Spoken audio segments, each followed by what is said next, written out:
This is Books for Breakfast, a podcast where we talk about books and writing.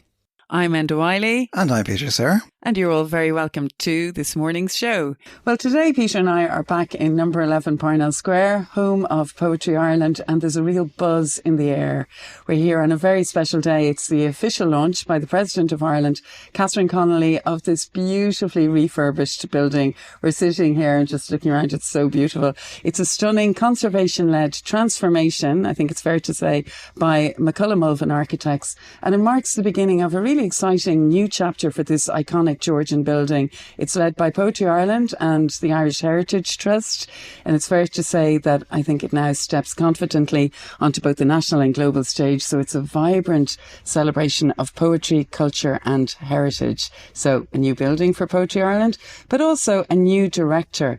And with us today to talk about Poetry Ireland and its plans for going forward is the new director of Poetry Ireland, Claire Power, who leads the organisation into its restored home following her previous role as special advisor to our previous president, Michael T. Higgins. So welcome, Claire, and can I just say congratulations. It must have been such an exciting launch for you. How did it go? Thanks so much. And Peter, I'm just so delighted that you're here today on this very special day for us, because it has been so special. It's all gone so well. Of course, as you know, we had President Connolly here earlier, along with two cabinet ministers, our Minister for Housing and Heritage for our partners, Irish Heritage Trust. And then we had our own Minister for Culture, Patrick O'Donovan. And we also had the Lord Mayor, many deputies, councillors, and of course our wonderful Heaney family that were so kind to donate Seamus's books to us, which I'll talk about later. We also had Evan Boland's daughters here with us, which we were really delighted to have, especially because the event this morning took place in the Evan Boland room, one of our performance spaces downstairs. So it was really special. Of course, we had a number of our former chairs, former directors. Irish Heritage Trust had all their kind of key stakeholders, as I might say, and supporters.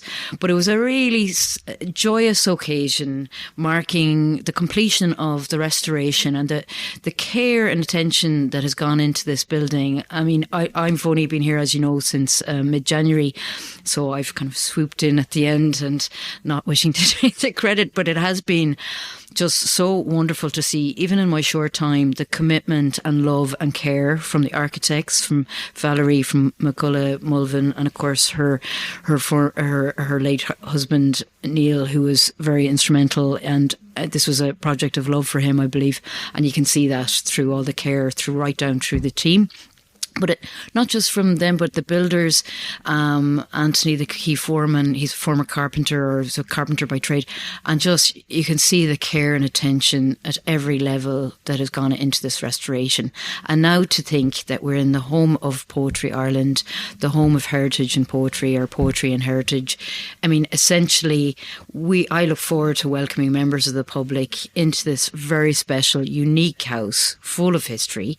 And it's to weave that history into its wonderful present and look forward to the future with our poet community, our publisher community, our existing poets, our emerging poets, our young poets yet to know their poets, those curious about poetry, members of the public who are just enjoy going to a poetry reading, or maybe have never been before, but now knowing that we're here and we have this permanent home, may come in and give a poetry reading a go. And I know so many stories of people who that has happened to, and it's created a lifelong love of poetry. Just to say, because from new director to new poet in residence at Poetry Ireland, Sean Borodale. We're also going to be talking to Sean later in the programme, so stay tuned for that.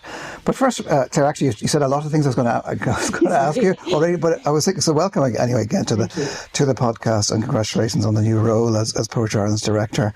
Also, of course, on this beautiful new building, and of course we know there's years of hard work behind it, and from all the previous directors too, and their kind of sustained and committed effort to establish what's really important. I think, like a national centre for poetry. It's a kind of a unique thing, I think. So it is really a celebratory kind of day for poets and poetry. First, just kind of a bit of a personal question, but you know, as Enda I think mentioned, you worked for Michael D. Higgins in the Áras. Yes. And I'm just wondering what it was like leaving that world for the world of poetry. That must have been a bit of a shift. Yeah, well, many people would call our former President Higgins, our pre-filla, our first poet. And obviously he is a published poet himself and really had poetry at the heart of his presidency in many ways. So not just in the Áras as part of our many cultural events, and you were part of the Acorn project back in the day in 2016, but even on our visits abroad, the President was always very keen to have poetry as an element of our cultural programmes. And then in the last couple of years of his presidency in the Áras, we worked with Claddagh Records and had an album out of his own poetry put to music by Miles O'Reilly. And I suppose, though my job with President Higgins was very varied and very different, the artistic life and cultural life of the country was always at the heart of it. And also as our first Minister for Culture and the Arts, you know, he's a firm supporter of the arts and a lover of the arts and artists. And really, when his term ended and my term as his advisor was coterminous, so we both kind of ended in the Áras on the same day. But really, if I was to be honest with myself and look at what aspects of the 10 years I spent with the President was really to the core of me as well, it was probably that side of his cultural programming and the projects that I led, even with his poetry project himself itself. And then previous to that, you know, I would have worked through the Labour Party. Liz McManus was my first boss in my grown-up politics life, and she was a wonderful spokesperson on the arts, and we did quite a lot together on the arts and had wonderful kind of policy documents. Some came to fruition, some still hopefully will, but you know, there have been wonderful moments too, like the basic income for artists, which was mentioned today at our launch. We had the Minister for Culture there, and we are kind of global leaders in that. A lot more to be done and some issues to be figured out, no doubt, but hopefully there's a commitment there to look at that properly again. So yeah, funny, I do see it as a natural pivot in a way from that world I had in politics and in the heart of things up in the Áras with President Higgins, and for me it's just been a really natural and very joyous, I would say that word again, shift for me. I can imagine that, a very natural progression. Yes. I mean, all the poets just loved our previous president, and the new one as well is amazing. But you are right. I mean, he was such a cultural force. And yes. I remember even years back, he launched my first book, Eating Baby Jesus, when he was Minister of Arts, and it was so exciting. But he was always there for the poets. So I can understand that you're coming here, you're bringing such a wealth of cultural experience as well, and love for the arts. Love, and also a knowledge that, a recognition too of how much poets give to the country and for often not much back. It's a difficult life and it's hard to make a living, but it's so important. It's one of the most important parts of our lives in many ways. And for a lot of people, poetry will be a companion for all your life, really, whether you can recognise it in that way or it only hits you at certain moments where you need it. But I always had that from President Higgins, that absolute respect for those who try to make their lives within the arts and also to give so generously of themselves in a way and put themselves forward in this very personal and vulnerable way, and which can help people in their own lives. So it's a real generous gift, I think, and I've always had that from him, and so I feel like it is a very natural progression. And he himself, of course, was a published poet for across various publishers, so I also realise how hard it is being a publisher as well.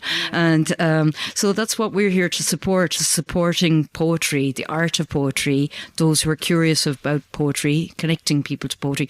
All these things aren't buzzwords, they're meaningful because it's really what we're here to do, and that's a great responsibility but very exciting.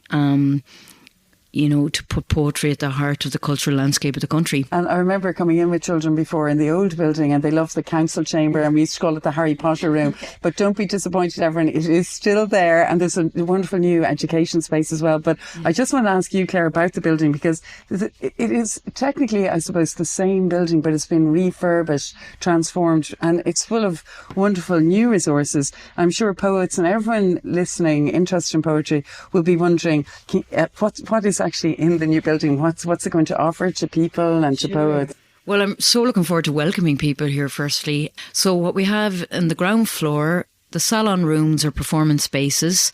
Many people familiar to Poetry Ireland when we were here pre-renovation would be familiar with these rooms, and really they've just been reloved and re-embellished, but they're still the same original beautiful rooms. The front room near the front of the house is now called the W.B. Yeats room. We've two beautiful Yeats pastels that will be hanging there, W.B. Yeats pastels, and one is of Cool Park and the house itself, and one is of the library, and they're really beautiful. They'll be hanging there, the original fireplaces. And then we have the Ivan Boland room, which is the kind of back room facing the back of the house, but both can work as one large space or two separate spaces. And there we hope to have poetry readings with music, perhaps, like we had some people like that, some people don't. So we'll have a mix of this, and we'll have workshops. We'll have our Writers in Schools workshops. We'll have school children in even for Poetry Day Ireland, which will be on the 28th of May, so later this month. We hope to have Writers in School group in there, and maybe a poetry reading that evening with some of our poets that have been on the theme of home, which are the poems on the dart at the moment. So that's the ground floor space. Then on the ground floor, out the back, as you say, but beautifully done, so it's not quite as stark as out the back. It's a lovely space. Yeah, exactly. But that's the education space where, as you say, our poet in residence, Sean, will be also having workshops, art workshops. It's a really kind of clean canvas space in a way, with much could be done there. It's just a really a beautiful additional bright space which leads out into a little urban garden where we have Swift boxes, and we'll have a poetry jukebox, of Maria McManus's fame. And so again, all of these will be open to workshops, open to the public for various readings, and most of that as we kind of gently make our way into being a public facing building, so hopefully more and more so by the autumn. Then as you go up onto the first floor, as you say, you've mentioned the wonderful Harry Potter room, her chamber council chamber room. And we'll probably have events there as well, but certainly, I look forward to being able to give people tours as well. Certainly there's been not just our poet community, but even beyond, ambassadors and all sorts who are hoping to come in and have a look at the building, which I think is wonderful because it elevates us and our place in the cultural landscape, and it just shows how many people are curious. So I'm looking forward to people giving tours there. As you said, school children love going in there, and they will still love going in there, and older school children like myself love going in there as well. But next door to that, then we have the wonderful Seamus Heaney Library, really special space.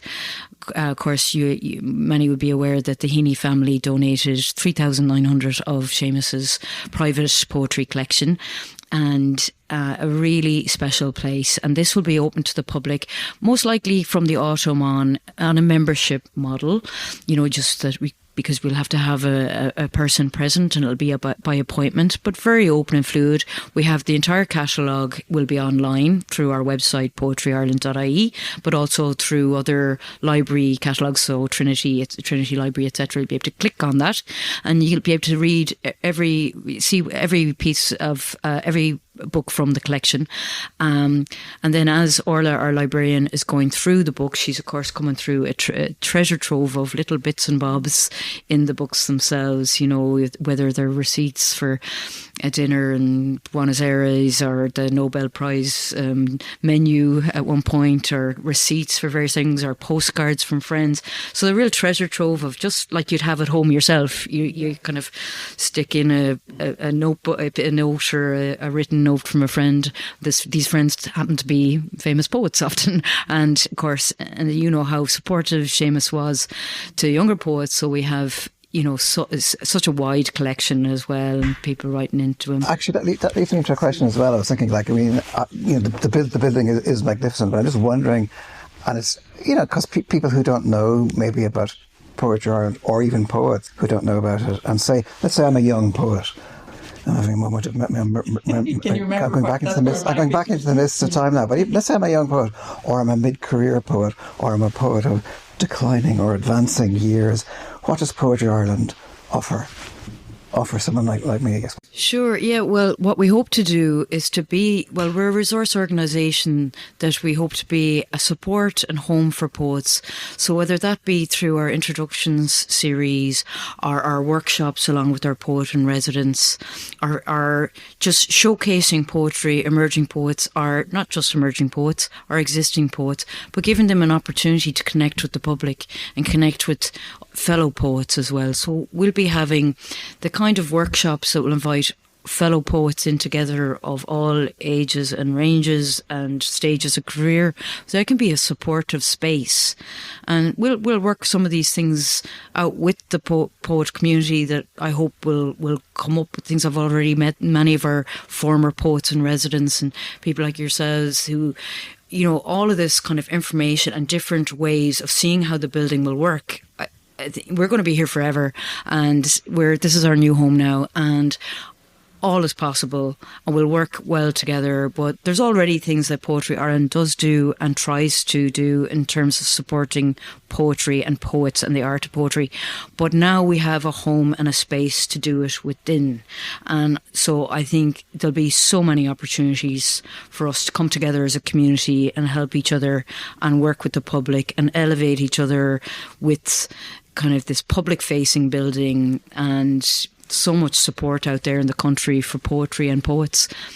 And I think that will only help everyone. I suppose, traditionally most poets meet at launches and stuff, but it's such a nice idea that this is a home now, because I suppose poets aren't used to having a really lovely space like this. So it'll be a wonderful way of poets getting together and, as you say, coming up with ideas, or maybe, offering ideas would be great as well. And so I just actually want to ask as well that recently, before the building was launched, you were already hard at work, and you had a lovely event with Jane Hirschfield and with Paula Meehan. I mean, that was wonderful, where they were also praising the poetry of Ivan Boland. But are there, just for people listening, are there up and coming events, or is there anything, when will you be opening to having events there? Well, we're hoping to have an event for Poetry Day Ireland here, and that'll be our first proper event here. As I say, maybe a workshop during the day and a reading with the poets we had featured on the Dart, Poems on the Dart there for on the theme of home, which will also be tied in with our launch of Sinead Morrissey's edited version of the Poetry Ireland Review, which will be published later this month, but as part of the International Literary Festival Dublin in Merrion Square. Our next edition of Poetry Ireland Review will be edited by Colm Tobin, and that'll be launched here in September.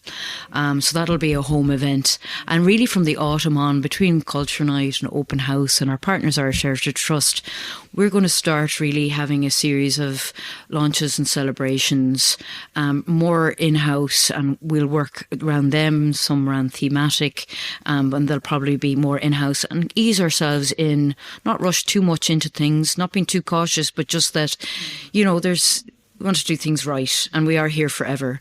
This is our new home, and so first event here in May, and certainly by autumn I hope that the membership model of the Heaney Library will be up and running, that we'll start having more kind of in-house events, our own events initially.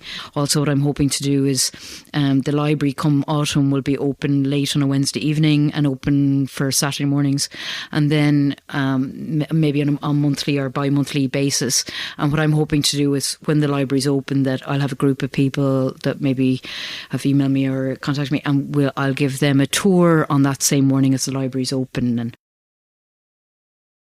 So I think we're really happy. Thanks for talking to us today, because I know, Claire, it's been a really busy day for you. Very delighted, and hopefully, pop in anytime you'd like. And one last thing I just meant to mention as well, like the all-island aspect of Poetry Ireland is very special as well, and to work with their partners in Arts Council Northern Ireland and the Arts Council here. They've been really fantastic supporters of us and continue to be, and they were here at the launch today, and they're brilliant. They're great supporters, I have to say. Claire Barrett, thanks for talking to us. We very much look forward to decades of poetry going forward in this wonderful new building. Congratulations on the launch of the new Éigse Éireann Poetry Ireland today. Very míle mágat.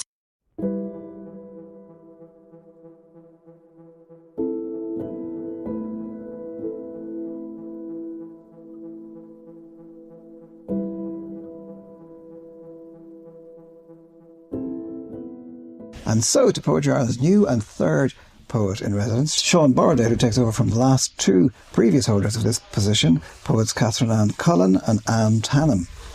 Sean Borodale is an artist, writer and poet. He studied and later taught at the Slade School of Fine Art in London, where he was also, until recently, Honorary Research Fellow in Print and Text. He has 4 collections of poetry published by Jonathan Cape. Books include the debut Bee Journal, which came out in 2012, which was shortlisted for the Aldborough First Collection Prize, T.S. Eliot Prize and the Costa Book Award. And other books of his that came out after that were Asylum, came out in 2018, Note for an Atlas, written while walking through London, and as Northern Arts Fellow at the Wordsworth Trust in 1990, he created Walking to Paradise. So Sean, you're very welcome to Books for Breakfast today. Lovely to be here. Thank you for having me. It is lovely to be here on such a happy day. And we're all a bit giggly because it's such a buzzy day. But of course, we'd love, Sean, to hear your ideas. You're being the new poet in residence for Poetry Ireland. But first, we'd like to talk to you as a poet and about your work, which is, after all, the very gift which garnered you this new role in the first place. And congratulations. But as Peter has just said there, Sean, many of your books are inspired by the act of walking. In fact, I was thinking about the quote at the beginning of Notes to an Atlas, which says, "And walking as wide as the world lasted," from William Langland. And I'm thinking of other poets like Hardy walking in his native Dorset, which he fictionalised as Wessex, or Wordsworth in the Lake District, or in more contemporary times, the French poet Jacques Derrida wandering the streets of Paris in his stunning book, The Ruins of Paris. So first question, what is it about the act of walking that so inspired you in writing Notes for an Atlas and in your Walking to Paradise art and poetry project in the Lake District? What inspired me to walk? I mean, walking is, I suppose, the Romantic poets. I mean, reading about the Romantic poets and how they met, how they thought through walking, how walking was also for them, as it is for others in our own time, a radical act. They trespassed. They didn't take a coach. They walked. They made a point of walking. So the history of walking was fascinating to me. And I suppose also my training, if you like, or my studies were in the visual arts. And there, one of the questions is how do you make art? How do you perform as an artist? And it's not a given that you're going to paint a canvas or make ceramics, that if you're doing more media-based art, that you start to think about what do you make your language out of and what do you construct the opportunity from. But the kind of big trigger for me in terms of writing as something quite seriously braided to walking was spending time at the Wordsworth Trust and getting a sense and then researching this walk that Wordsworth made with Coleridge to really show him his hinterland.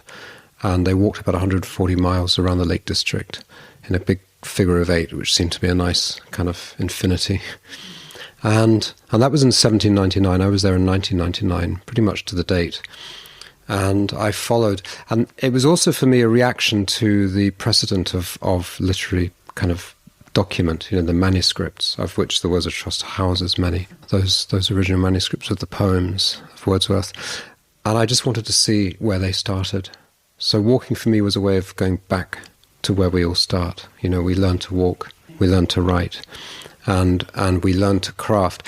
And so I suppose I set myself this task of walking 140 miles and just describing what I saw, what I heard, what I read, not what I felt, but the sort of germinal split-second beginning of something or anything that could become a poem. And then that transmuted, it sort of went on to Notes from an Atlas. I did the same thing in London, and I walked 50 miles. It's a bit like Odysseus returning home and not quite touching ground yet. I like that idea of trespass as well. It's a great idea because poets need to do that. I think you have to go a bit off-piste when you're writing. But what a wonderful project to have set yourself and to have been in that really historic and literary part of the world. I was just wondering as well, we have Notes for an Atlas on the table. It'd be lovely actually, Sean, to hear you read just the opening section, maybe to give a sense to the listeners of the very mesmeric quality of this poem, which extends with no breaks for 370 pages. Some poetic feat, it has to be said. But we'd love to hear you if you wouldn't mind reading that, Sean. Sure. Okay. A man walks and he speaks, and every word warps in the wind in the street. See brambles, a blackberry still as a boulder suspended among thorns. Leaves broken as sawdust, curled and torn. A man wearing black clothes walks to a car. See lips clamped, see clouds reflected on car doors, see brown eyes and cars, banked, knotted and ripped. Wind ticking a maple, scratching the leg of a twig. See cracks in grey tar, hear a tattered blue and white flag, the shrug and the quiet crack of its cloth in a turn of the air. See chains from crane arms, a brown and white spaniel, the crook of its leg cocked, drops of spray fly. Didn't Mark Rylance do or mount a kind of performance of this? Yeah, he found the book and approached me, so we worked together on this amazing project to find a way to perform it. And what we did was he was very keen to kind of bring it back to where it started. So this is a walk around London. Notes from an Atlas is 50 miles in a kind of scribble, a very slow scribble around London from north, south, east, west. It meanders, and it was written in 24 walks. So, but they link up into one wandering line. So he wanted to kind of place that back as a performance on the street. So we used 4 actors, and we took a plinth, because the great monument in most cities is a kind of, the figure of the war, the general or whoever it is, the kind of great figure of military authority, and he wanted to kind of invert that. So we had the kind of everyman walker of the city street.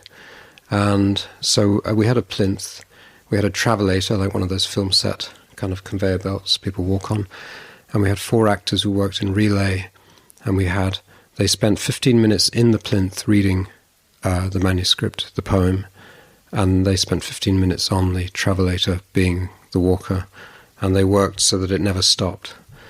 And so what they did is they fed a line, as actors do in kind of workshopping. You feed a neutral line, and then the actor repeats it with expression.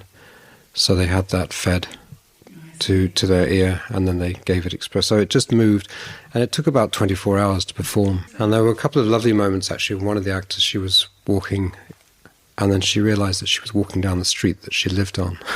So because they hadn't read the whole text, they'd workshopped bits of it.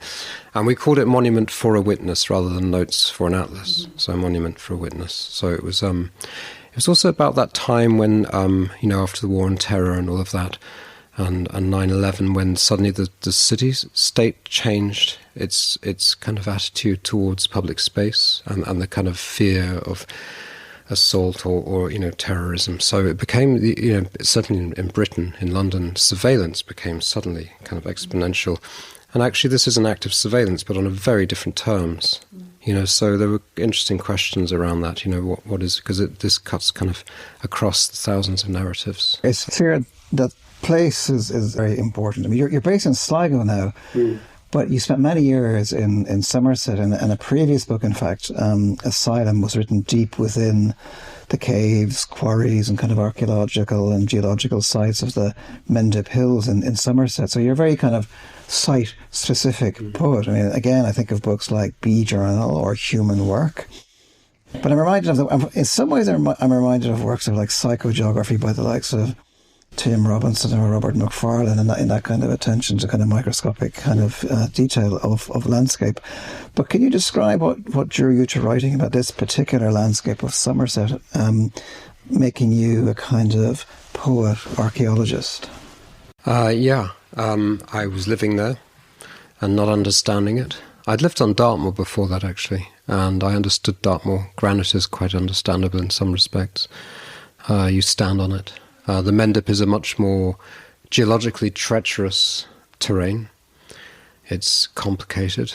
It has karst landscape, which is limestone. It dissolves slowly, full of caves, swallots, which is where rivers go into the ground.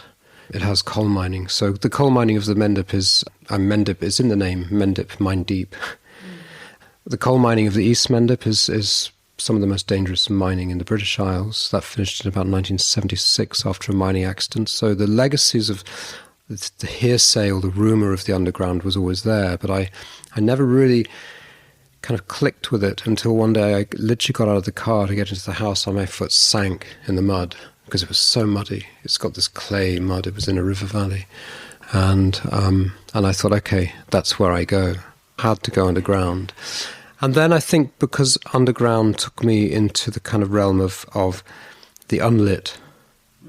And so that correspondence between the voice and unlit, and we all experience that as a kind of like the radio voice is always a voice that somehow doesn't really carry the light. It's a sort of black box voice or a voice devoid of the kind of apparatus of the other parts of the body. And I was interested in that. And so I carried Sophocles, I don't know how I latched onto it, but I carried his play where Sophocles gets back to the perimeter of the sacred grove as an old man with his daughter Antigone, and he trespasses, another act of trespass. He goes into the grove because he knows that's where he will end. You know, fate takes him there, and it's what Sophocles calls in this play the brazen threshold. And that to me was, the brazen threshold was any point of descent, you know, from the ground into the subterranean. And the subterranean, it's actually, there's another little note there that Sophocles sets that play in his own birthplace, Colonus. So he as an author, he takes the old story of Oedipus and puts it where he was born. And I liked that sort of transgression, and out of the, you know, through the luminous plane into darkness, you lose everything but the voice. And then to use the voice as a kind of sonar or something to access the impermeable. That was my conceit, in a way. But it was also that the Mendip is a very, like most sort of landscapes in a way, populated with the dead, with the geological, with past epoch, with voids. So all these kind of structures and leftovers, huge industrial history. I mean, it's the birth of the English Empire. The British Empire is kind of, it teems. You know, Coleridge walked through the Mendip with Robert Southey in the 1790s, talked about many things, you know, their pamphleteering and things they wanted to do, but didn't mention child labour that they would have seen. So I was fascinated by these layers. Yeah, there's so many layers. We'd love if you actually could read a little bit from Asylum, which is published by Jonathan Cape. And we were thinking of the poem Response to Finding a Fossilised Fern at Ridlington Coal Batches near Radstock. What a title. Let's hope, Sean, that the poem is as good as the title. There's always that worry. Yeah, well, I remember this day. It was a day with one of my sons, and he was small. And would you like to say anything else about it? Well, the poem tells you we must have skived off school. Well, Ridlington is where actually the coal mining of Radstock, of that Mendip coal field, sort of ended in I think it was 1976 or thereabouts. There was an accident, but it's a remarkable area of. It's now where the Radstock Mining Museum is, just down the road from there, which is an extraordinary community museum of the artefacts, the fossils, the things that were found and kept and survived. But I think this, you know, child wonder going, you know, that I was witness to that, but also trying to excavate my own child wonder, as we do as adults sometimes. Time, not as we know it, but another time quite skilled in losing things. Time pressed flat in 1,000 directions, the fern's delicate gap resists. A small leaf sleeve of paper, a message meaning nothing, a small cough in the brittle stillness of earth floating on rock. A mere bent bit of triumph resisting the weight of billions of tons of death, carpeting a drowned, wet bog, a drowned, dead mineral, crushed under the felting and pressure of another forest under another horizon so vast it has forgotten 'tis curved, connected to every second of this earth. a fern made of matter, a split second of consciousness gone into seeing what the beauty shines with, the queer entity of its coffin, split like a nutshell, in the hand of a 5-year-old child taking time off from school. We heard it crack like a collarbone hitting the floor. Better than it was, fluttering in the bright mid-morning air of a young day. Waterless and lightless, virtually free. That's lovely. Thank you so much, Sean. Beautiful, elegant poem. It's nice to hear your son coming through it as well. A collection, Asylum, I have to say, which comes highly praised by poets and writers. It's always a nice thing. I think Kate Calloway said that yours is a poetry which has the beauty of a still life. It's such a nice way to describe it. But I wanted to ask you, you know, going back to your training as an artist, you're a poet who loves his notebooks. At one stage around 2009, I think you had 2 notebooks on the go, one for around the hearth to record cooking and preparing food, which became your book Human Work, which Peter spoke about earlier. And at the same time, there was one recording the life of the hive at the end of your garden. This turned into the collection Bee Journal, of which I have a beautiful vintage edition here, which came out in 2016 with a great introduction by you, I have to say, where you explain how both journals, that of the beehive and the kitchen, they often kind of seeped into each other. So can you talk about that imaginative overlapping, which I'm sure many poets listening can identify with? But it's such an interesting thing when that happens, and possibly at that stage you thought, yeah, this is actually something that's of interest, that I go up to the hive and I come down to the kitchen, but they're all kind of coming together. That must have been a great moment for you, was it? Yeah, actually I had 4 sets of notebooks. Yeah, I had the one at the hive, I had the one at the hearth, I had the one, or the notebooks I took underground, and then I also had another set that became inmates. So that's my 4th, the last collection I published. And that's really the life, the sort of scattered kind of nomad and ancient inhabitants of the household, the insects. But yes, this kind of proximity and using notebooks as, I suppose, like, I just had this sense, and that actually arose in writing notes to an atlas when I walked around London with a notebook and I wrote into it, that the notebook had a kind of corner perspective, like the corner of a studio. And I saw that as my studio. And I suppose that also comes from reading Coleridge. I loved Coleridge's notebooks, and that sort of, it was a kind of like a parallel to his finished artifacts. You know, the poems, the kind of criticism. But there's this life space of the imagination, or if you like, the kind of shipyard for the mariner's boat. And I like this idea that the notebook has a kind of corner, and then one day maybe some of that will reach another corner in the reader's hands, and that you share a space. So the notebook to me is it's a kind of pop-up or makeshift studio. It kind of gives you a kind of corner. You were interested in Bee Journal. Which also came highly praised. I mean, a good poem becomes our own because it could not be said better, Gillian Clarke said of it. And it's a book of poems which traverses a year in the life and death of a beehive, from bringing the bees home in early summer and noise of weight. We carry this through our proscenium of grasses to their eventual winter silence in our hands, the corpse of a city. So it was a 2-year project for you, and I was just wondering, what was it like to bring the bees home, to live with them, to observe them so closely and write about them so intensely? Well, I knew nothing much about bees, and I purposely, I didn't think I would write much about bees. I just was doing it because it was one of those things I thought I would do. And a friend had a beehive, and I had somewhere to put it. So he had done a bit of beekeeping, so we chanced it, and we went and picked up the bees from a farmer on Exmoor. It's about 35 miles away from where I was keeping them. And I felt just in that kind of moment of waiting for the bees on the farm to come back to the hive so we could lift them into our hive.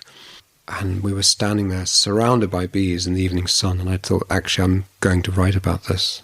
I can't, and there was a kind of almost a shift in the metabolic rate around me in the air. I could sort of feel this, how do I do this?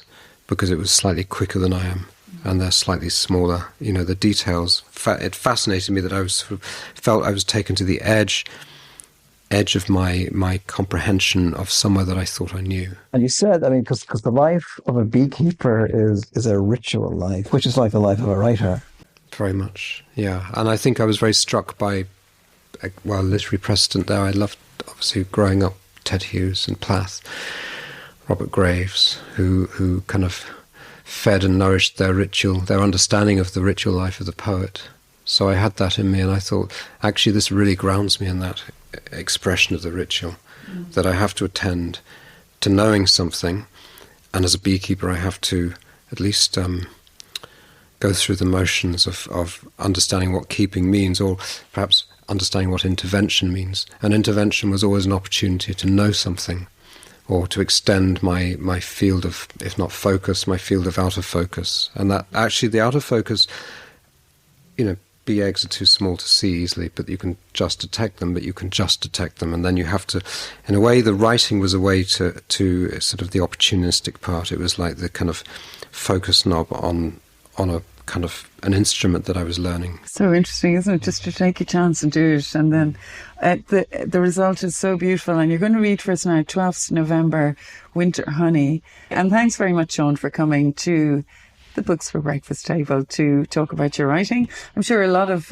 poets in Ireland will be delighted to hear about you and your work. And all details of Sean Borodale's books will be available on our website. Isn't that correct, Peter? www.booksforbreakfastireland.com. Okay, so off you go, Sean. Here's Sean now, and he's going to read for us 12th of November, Winter Honey, from Bee Journal, published by Jonathan Cape. Thank you for having me. It's been absolutely delightful to be with you at breakfast. So we can have honey with it. So this one is actually, Winter Honey is kind of strange honey, as I discovered, because it comes from the last flowering thing, which is ivy, and ivy makes a very kind of rock hard, kind of almost unusable. In fact, I don't think the bees can really make much use of it. It's so hard, it's crystalline almost. Anyway, but the other thing is it's like, I also discovered that honey is a sort of, in a way, a kind of microfiche. It's a way of tasting the place that you're in, because bees have a sort of certain radius. So that was an attempt to define the taste of the place through the honey. Yeah. So 12th November, Winter Honey.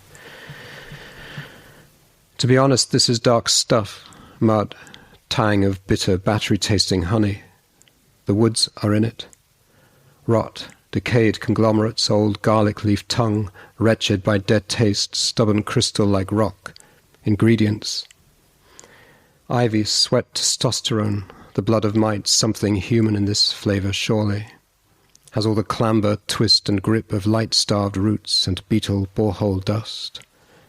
Deciduous flare of dead leaf, bright lights leached out like gypsum, almost, alabaster ghost. Do not think this unkind, the effect is slow and salty in the mouth, a body's widow in her dying year. It is bleak with taste and like meat, gamey. This is the offal of the flower's nectar, the sleep of ancient insects runs on this. Giant's causeway, hexagons we smeared on buttered toast, or just the pellets gouged straight from wax to mouth. Try this addiction. Compounds of starched cold, lichen, grey light. What else seeps out?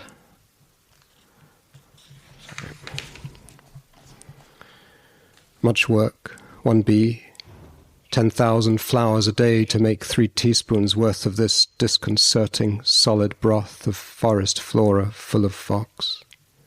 Immune to woodshade now. Thanks, Sean, for that wonderful poem from Bee Journal. And it's great, really, to hear you read and talk about your poetry. And you have, as we said earlier, a new role here in Poetry Ireland. But before you go, I'd love to hear your ideas on being the new poet in resident. I know, actually, that you have loads of ideas that you hope to initiate and achieve in the coming 2 years.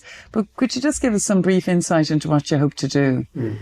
Well, it's a beautiful post to have, and I'm very privileged and honoured to have it, and to be here at this moment. Some of the things that I'll be doing, I'll be running workshops, and there'll be a lot of public engagement. But there's a sort of some strands which I'm very excited about in terms of what I was allowed to bring or able to bring. So a series of essays on the life of the poem, and they'll come out every couple of months. And then there'll be a kind of gathering of poem words from as many languages as we can find them in, from this part of North Dublin and beyond. So that's two things. Centred around this, the kind of, in a way, the jewel piece is this library, this extraordinary library with Seamus Heaney's books, his personal collection of poetry books. So really to encourage gleaning, acts of gleaning. If you like, wrens in the hedgerow, to kind of foster curiosity and use that and use reading groups as a way to kind of explore outwards through the library. Yeah, so fostering curiosity, that sounds great. So the best of luck to you, Sean, and to all our listeners interested in poetry. Don't forget, Poetry Ireland's new building is now truly launched, and Claire Power, its director, and all the team at Poetry Ireland are really happy to welcome all the poetry enthusiasts. The door is firmly open. So thanks to Sean again. And as I said, all details of his books will be available on our website. Thank you, Sean. Thank you. Thank you both. I think we've reached the end of our Books for Breakfast podcast this morning. I'm definitely rushing off to have more coffee. And I'm Enda Wiley, and I have Peter Sirr here with me. And Peter, would you like to tell everyone about the details of the podcast if they'd like to listen again? Well, you can subscribe at all the usual sources, Google and Apple and so on. And if you want to check out the notes that go along with this podcast, you can go to booksforbreakfast.buzzsprout.com. And yeah, so we'll be back again. We'll have the toast on, we'll have the kettle boiling, we will have more books to discuss, and we're looking forward to having you here. So goodbye, everybody. Goodbye.